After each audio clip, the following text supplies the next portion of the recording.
আগামী 12ই ফেব্রুয়ারি আল্লাহ যেন আমার ভাগ্যে এই মালা লিখে রাখে। প্রিয় ভাইরা আমার,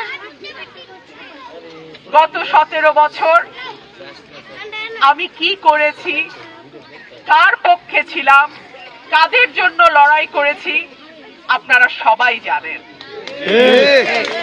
এখন হলো মিডিয়ার যুগ, সবার হাতে হাতে মোবাইল টেলিফোন, সবই দেখা যায়। কে রাস্তায় লড়াই করছে, কে পুলিশের বাধা মুখে গিয়ে রাস্তায় বসে পড়ছে, কাকে ব্রাহ্মণবাড়িয়ায় অবাঞ্ছিত ঘোষণা করার পরেও আওয়ামী লীগ আবারও ব্রাহ্মণবাড়িয়ায় গিয়ে মিটিং করছে। সংসদে দাঁড়ায় কে বলছে এই সংসদ অবৈধ, এটা আপনারা সবাই জানেন। আমি এই কথা বলবো না, শুধু একটা কষ্টের কথা বলি।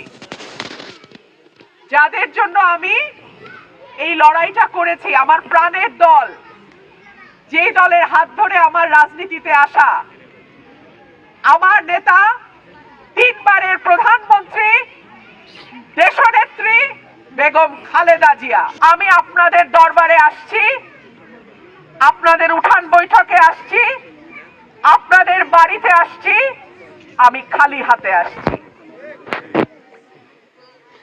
দল বহিষ্কার করেছে, এখন আবার বলে মন্ত্রিত্ব। আমি কোনোটাতেই আমার এলাকার মানুষরে ফালাইয়া দিয়া যাব না। আমার প্রিয় ভাইরা, স্বাধীনতার 55 বছর, অনেক বছর পার হয়ে গেছে। এখনো কেন সরাইল আশুগঞ্জ এত অবহেলিত? আপনারা তো নির্বাচন আসলে ভোট দিছেন।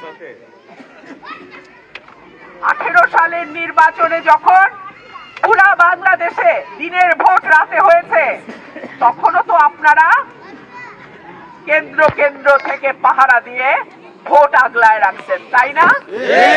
বিশেষ করে ইউনিয়নের ভেতরে যে রাস্তাঘাট, গরমকালে বালি আর শীতকালে বালি আর গরমকালে কাদা, এই হলো আমরা নসিব। আল্লাহ যদি আমাকে সুযোগ করে দেয়, এই রাস্তাঘাট আমি খুলনা, বরিশাল, রাজশাহী, রংপুরে যেরকম দেখছি ইনশাআল্লাহ সেই রকম করে দেব। আমরা 22 তারিখে ইনশাআল্লাহ মার্কা পাওয়ার পরে আমাদের ইস্তেহার আছে, আমাদের পরিকল্পনা আছে। সেই পরিকল্পনা অনুযায়ী যা যা পদক্ষেপ নেওয়া দরকার, সেই পরিকল্পনা অনুযায়ী আমরা পদক্ষেপ ইনশাআল্লাহ নেব।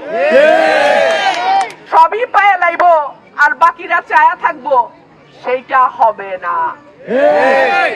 আমার মালিক আমার এলাকার মানুষ, আমার দায় আমার এলাকার মানুষের কাছে, আমার দায় জবাব আমার এলাকার মানুষকে আমি দেব।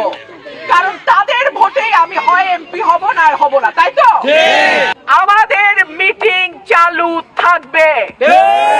আর আপনাদেরকে বলি, কোন হুমকি ধমকিতে কান দেবেন না। এই সরকার নিরপেক্ষ সরকার, এই সরকার কোন দলের সরকার নয়। এই প্রশাসন নিরপেক্ষ প্রশাসন, এই পুলিশ নিরপেক্ষ পুলিশ। কেউ যদি হুমকি ধামকি দেয়, সঙ্গে সঙ্গে আমাকে জানাবেন। প্রশাসন এবং পুলিশ নিরপেক্ষ থাকবে।